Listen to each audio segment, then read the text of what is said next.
విశాఖ కేంద్రంగా railway zone ఏర్పాటు అనేటువంటిది 2014లో రాష్ట్ర విభజన జరిగినప్పటి నుంచి ఒక చిరకాల వాంఛగా కొన్ని దశాబ్దాలుగా ఉన్నటువంటి ఈ ప్రాంత ప్రజల కళ. ఆ రోజు ప్రతిపక్షంగా వైఎస్ఆర్ కాంగ్రెస్ పార్టీ పెద్ద ఎత్తున జగన్మోహన్ రెడ్డి గారి నాయకత్వంలో పోరాటం చేశాం. దాన్ని సాధించుకునేటువంటి దిశగా అడుగులు వేశాం. ఆ రోజు ప్రధానమంత్రిగా నరేంద్ర మోడీ గారు 2019 ఎన్నికల ప్రచారంకి వచ్చినప్పుడు కూడా దాన్ని ప్రకటన చేశారు. సో ప్రకటన చేసినప్పుడు కూడా కొన్ని అనుమానాలు ప్రజలందరికీ కూడా ఉన్నాయి. సో అందులో భాగంగానే వైఎస్ఆర్ కాంగ్రెస్ పార్టీ కూడా డిమాండ్ చేసి ఎట్టి పరిస్థితుల్లో వాల్టేర్ డివిజన్లో ఉన్నటువంటి అన్ని లైన్లు కొత్తగా ఏర్పాటయ్యేటువంటి జోన్లో కొనసాగాలనేటువంటిది మా పార్టీ డిమాండ్. ఎప్పుడైతే జోన్ ఏర్పాటు జరిగిందో మేము భూములు కేటాయించడం జరిగింది. ఇప్పుడు నిర్మాణాలు జరుగుతూ ఉన్నాయి. ఇప్పుడు కొత్తగా ఏంటంటే కేకే లైను రాయగడ డివిజన్లో ఉంటుంది.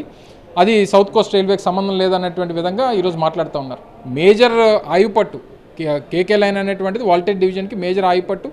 దేశంలో గూడ్స్ పరంగా హైయెస్ట్ రెవెన్యూ జనరేట్ చేసేటువంటి లైన్ కూడా కేకే లైన్. అటువంటి కేకే లైన్ తీసుకొని వెళ్ళి ఒరిస్సా సంబంధించినటువంటి రాయగడ డివిజన్లో కొనసాగిస్తామనంటే ఈ ప్రాంత ప్రజలు ఊరుకోరు. ఇక్కడ నుంచి అదృష్టం దురదృష్టం కేంద్ర మంత్రి ఈ ప్రాంతానికి చెందినటువంటి వాడు. ఆయనకు ఉన్నటువంటి బాధ్యత ఏంటంటే ఈ ప్రాంతంలో ఉన్నటువంటి కేకే లైన్ని సౌత్ కోస్ట్ రైల్వేలో కొనసాగేటువంటి విధంగా వాల్టేర్ డివిజన్లో కొనసాగేటువంటి విధంగా చేయాల్సినటువంటి బాధ్యత ఉంది.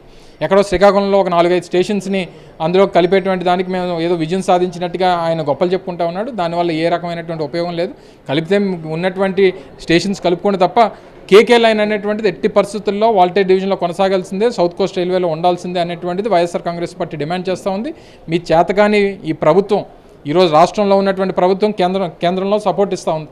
వారికి అవినీతి కార్యక్రమాలకి ఏదైతే చట్టబద్ధత ఇస్తే చాలు అనేటువంటి విధంగా వారి వ్యవహారం ఉంది తప్ప రాష్ట్ర అవసరాలు, ప్రాంత అవసరాలు, ఈ ప్రాంత ప్రజల తాలూకు ఆకాంక్షలకు అనుగుణంగా మేము ఇన్ని సాధించుకుంటాం అనేటువంటి అభిప్రాయం ఎక్కడ కనబట్టలేదు. మా స్థానిక ఎంపీ ఏం చేస్తున్నాడో, మిగిలినటువంటి పార్లమెంటులో ఉన్నటువంటి మిగిలిన పార్లమెంట్ సభ్యులు ఈ ప్రాంతానికి చెందినటువంటి వారు ఏం చేస్తున్నారో, మరి వారందరూ కూడా ఒకరేమో భూ కబ్జాలు, ఒకరేమో ల్యాండ్ గ్రాబింగ్లు, మరొకరేమో ఇంకొక కార్యక్రమం చేస్తూ సమయాన్ని గడిపేస్తూ ఉన్నారు తప్ప ఈ ప్రాంత ప్రయోజనాలను ఎట్టి పరిస్థితుల్లో కాపాడాలి. కేకే లైన్ సౌత్ కోస్ట్ రైల్వేలో కొనసాగేంత వరకు వైఎస్ఆర్ కాంగ్రెస్ పార్టీ ఫైట్ చేస్తూనే ఉంటుంది అనేటువంటి విషయాన్ని తెలియజేస్తూ ఉన్నాం.